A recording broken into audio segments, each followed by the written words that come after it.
Assalamualaikum. Bertemu kembali kita pada video kali ini. Saya Cikgu Zainatul Akmin daripada SMK Air Putih Dalam.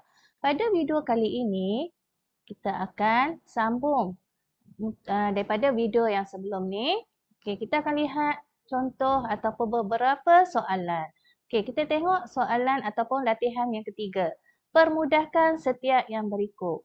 Okey, 4 kuasa 2 dikuasakan dengan 3 darab dengan 4 kuasa 5 per dengan 4 kuasa 6 dikuasakan dengan 2. Okey, kita selesaikan dahulu kuasa yang di dalam kurungan. Kita perlu darab dengan kuasa di luar. Okey. 2 darab dengan 3. Okey, satu lagi kuasa 6 didarab dengan 2. Kita boleh ringkaskan. Okey, 4 kuasa 6 darab dengan 4 kuasa 5 per dengan 4 kuasa 12.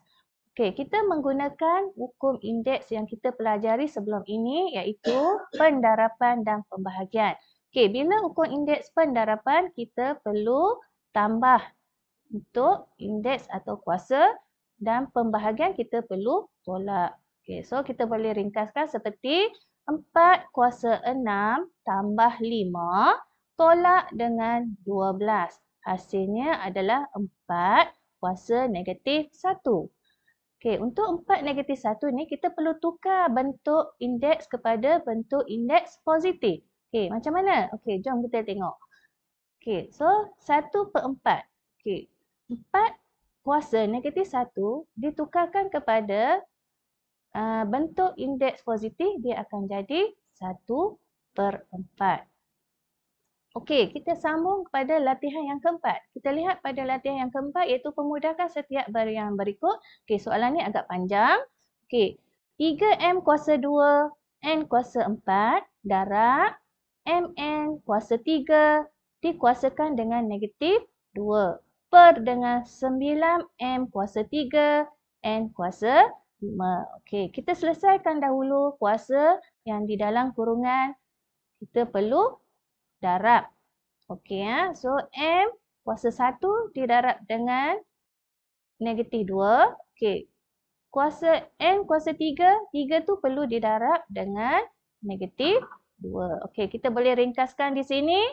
3M kuasa 2, N kuasa 4 darab M kuasa negatif 2, N kuasa negatif 6 per dengan 9M kuasa 3, N kuasa 5.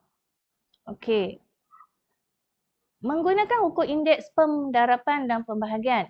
Okey, asas yang sama kita perlu tambah untuk indeks. Okey, untuk pembahagian kita perlu tolak. Okey, so kita boleh ringkas seperti inilah. 3/9. Okey, 3 bahagi 9. Okey, darab dengan M. Okey, kita tengok asal M dahulu. M, okey, kuasa dengan 2 tambah dengan negatif 2 tolak dengan 3. Okey, asas M pula kita perlu kuasakan 4 tambah tambah dengan negatif 6 tolak dengan 5. Okey, so hasilnya okey, kita perlu permudahkan dahulu 3 per dengan 9. Okay, so hasilnya kita akan dapat 1/3. M tu kita akan dapat negatif 3. Okey, bermaksud 2 tambah negatif 2 tolak 3. Okey, akan dapat negatif 3.